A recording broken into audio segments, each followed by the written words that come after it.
नए राष्ट्रपति के द्वारा पद ग्रहण करने के बाद पहली बार हम उनसे एक समस्या के विषय में मिलने आए हैं और उसमें दोनों संसद के सदस्यों के हमारे नेता सुषमा जी, जेटली जी और पब्लिक अकाउंट्स कमेटी के अध्यक्ष डॉक्टर मुरली मनोहर जी जोशी, हम सब मिलकर के उनसे मिले आज सीएजी के बारे में जो सरकार का रवैया है उस विषय में चर्चा करने के लिए। और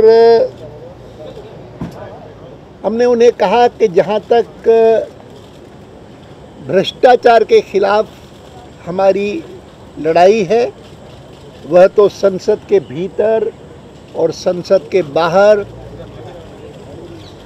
भ्रष्ट लोगों के खिलाफ, और हम मानते हैं कि इस समय सरकार स्वयं भ्रष्टाचार में डूबी हुई है तो उनके खिलाफ तो चलती रहेगी।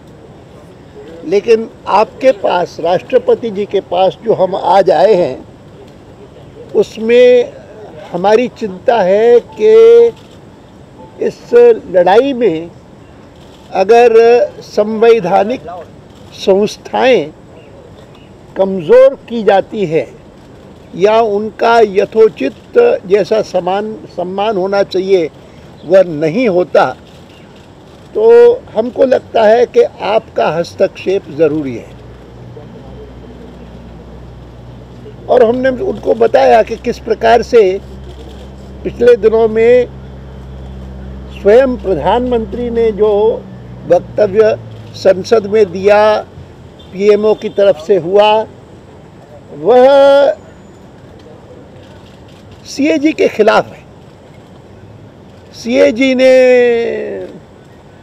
सीएजी की रिपोर्ट जो है फलानी, वह मल्टीपल काउंट्स पर गलत है, फ्लॉड है, ऐसे शब्दों का भी प्रयोग है।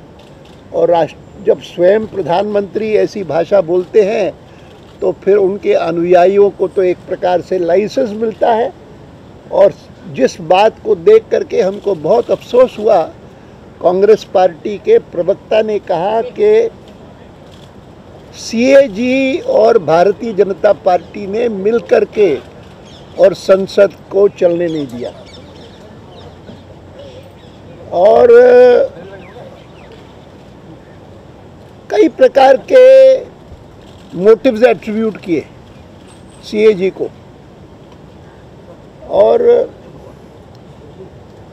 इनका थोड़ा बहुत उल्लेख हमने चर्चा में किया, लेकिन हमने मुख्य रूप से अपने ज्ञापन में कोट किया है शुरू से लेकर के कि सीएजी के महत्व के बारे में, सरकार की अकाउंटेबिलिटी, सरकार की ट्रांसपेरेंसी फाइनेंशियल मामलों की, वह किस प्रकार से सीएजी के माध्यम से इंश्योर होती है। तो उसके बारे में राजेंद्र बाबू ने क्या क्या कहा, डॉक्टर राधाकृष्णन ने क्या कहा, स्वयं पंडित नेहरू ने क्या कहा, या स्वयं राष्ट्रपति जी आज जब वित्त मंत्री थे तब उन्होंने क्या कहा, ये सारी बातें कोटेशंस हमने उसमें दी है। और साथ साथ हमने कहा है कि एक बार 1960 में जब डिफेंस मिनिस्टर ने सीएजी की आलोचना की थी तो स्पीकर ने उसको बहुत गंभीरता से लिया और डिफेंस मिनिस्टर को अपोलोजाइज करना पड़ा और अपने शब्द वापस लेने पड़े। ये सारी बातें ज्ञापन में हैं।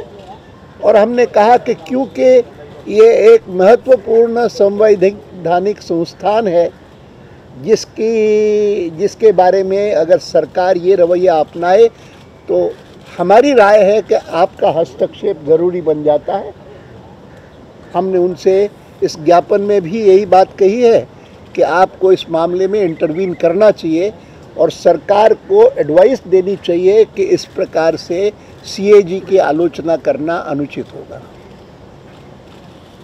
हमारी ओर से तो इतना ही कहना है। ज्ञापन की कॉपी आपको मिल जाएगी, उसका आप यथोचित उपयोग करें, इतना ही निवेदन आपसे है।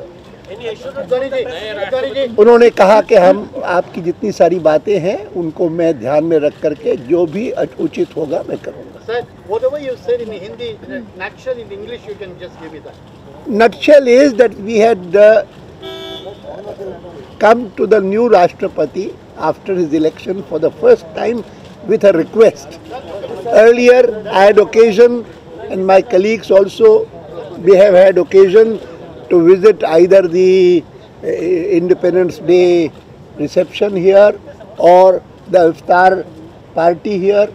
But this was a formal meeting on behalf of the party in which my two colleagues who are leaders of the Lok Sabha and the Rajya Sabha and the chairman of the Public Accounts Committee who has to examine every report of the CAG.